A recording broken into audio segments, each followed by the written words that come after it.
All right, let's dive right into this explainer and completely demystify how absolutely anyone, yes, anyone, can start building real wealth using a super approachable blueprint. There is just so much noise out there about money. But today we're stripping it all back to the pure foundational mechanics of wealth creation. We're going to look at the actual architecture of financial independence. So, to kick things off, how do the wealthy actually build fortunes? You might think you need a massive salary, or some brilliant tech startup idea, or, I don't know, a lottery-winning stock pick. But let's uncover the incredibly powerful, yet surprisingly mundane, real secret. The wealthy don't just earn money, they organize it. See, we're totally conditioned to believe this myth that wealth is about finding one golden ticket. But the reality? Wealth is a carefully designed system. Think of it exactly like a sports team. Having one star player? That's not going to win you the championship. You need a cohesive team where defense protects your capital and offense grows it. Your money needs to be organized to do the exact same thing.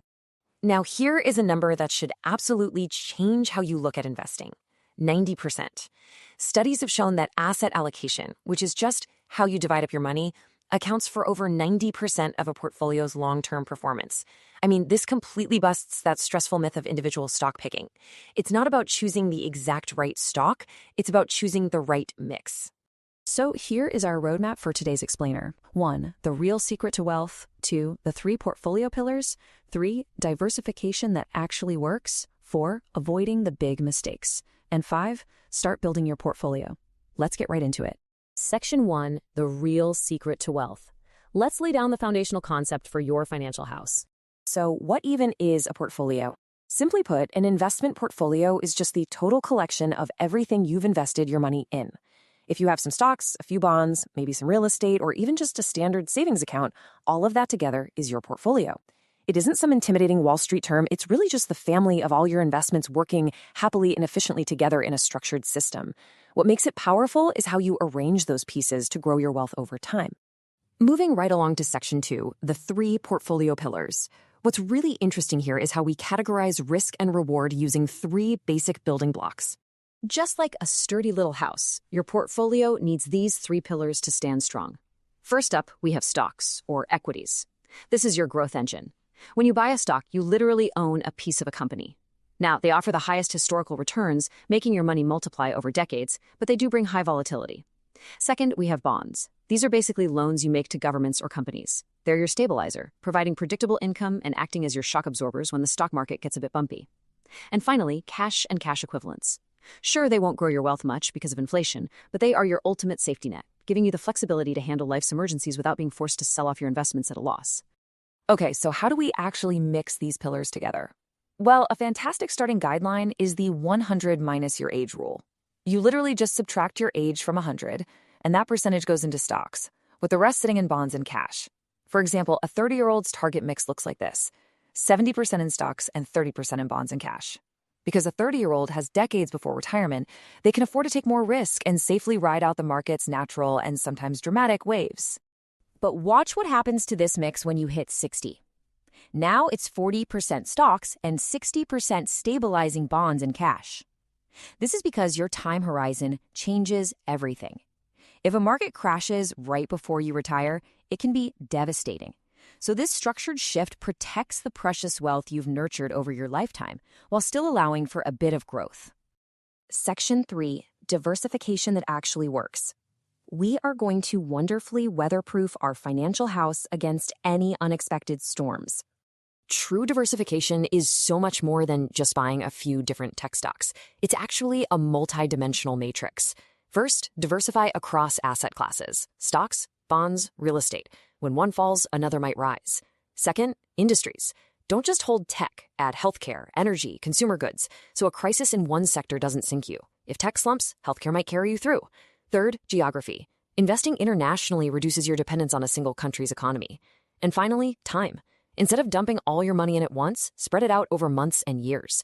This is called dollar cost averaging, and it naturally means you're buying more when prices are low and less when they're high. A diversified portfolio survives the bad times, so you can actually stick around and enjoy the good ones. Section 4, avoiding the big mistakes. Even the cutest houses need routine maintenance, right? So let's look at the common behavioral traps we absolutely must avoid to keep our structures sound. First, we have to talk about rebalancing. Over time, your portfolio is naturally going to drift. If stocks have a massive year, they might jump from 60% of your portfolio to 75%. Suddenly, you are taking on way more risk than you planned. Rebalancing just means selling some of what has grown and buying more of what has shrunk to reset your target mix. Trimming your winners to buy cheaper assets sounds totally backwards, doesn't it? But this simple, disciplined annual routine forces you to practice the golden rule of investing: buy low and sell high. Now, please, whatever you do, avoid these wealth-destroying monsters. Chasing hot investments when everyone is talking about them, that usually means you're buying at the absolute peak. Panic selling during a market crash is even worse. Historically, markets recover, like we saw after 2008 or 2020. But if you sell at the bottom, you lock in your losses permanently. Overconcentration, putting too much money in one bet, is gambling, guys, not investing. Sticking to your organized, diversified plan is always your best defense against emotional decisions. And speaking of mistakes, ignoring fees is a silent portfolio killer. A mere 1% difference in annual management fees might sound pretty harmless, but because of the math of compounding, that 1% can actually gobble up hundreds of thousands of dollars of your hard-earned money over 30 years. Always, always pay attention to what you're paying. So the crucial point on avoiding mistakes really comes down to this classic quote. Literally nobody, not the professionals, not supercomputers, not billionaires, can consistently predict when markets will rise or fall. Trying to jump in and out is a losing game. The absolute smartest strategy is to invest consistently and just stay comfortably invested through all the ups and downs. Section 5. Start building your portfolio. Let's move in and completely shatter the myth that you need a huge bank account to get started with this system. The wealthy might have popularized the portfolio, but today, these principles are available to everyone thanks to some amazing modern tools. Index funds and ETFs give you instant, super cheap diversification across thousands of companies. You don't need $300 to buy one share of an expensive company anymore. Fractional shares let you buy a tiny slice for just $10 or $20. You can even use automated robo-advisors to manage your entire mix for a very low fee. You can literally start laying your very first bricks today with whatever pocket change you have. And this brilliantly illustrates our core philosophy. Consistency beats intensity every time. Investing just $100 a month faithfully for 20 years will build vastly more wealth than waiting around until you have $10,000 to invest all at once, a windfall that might never even come.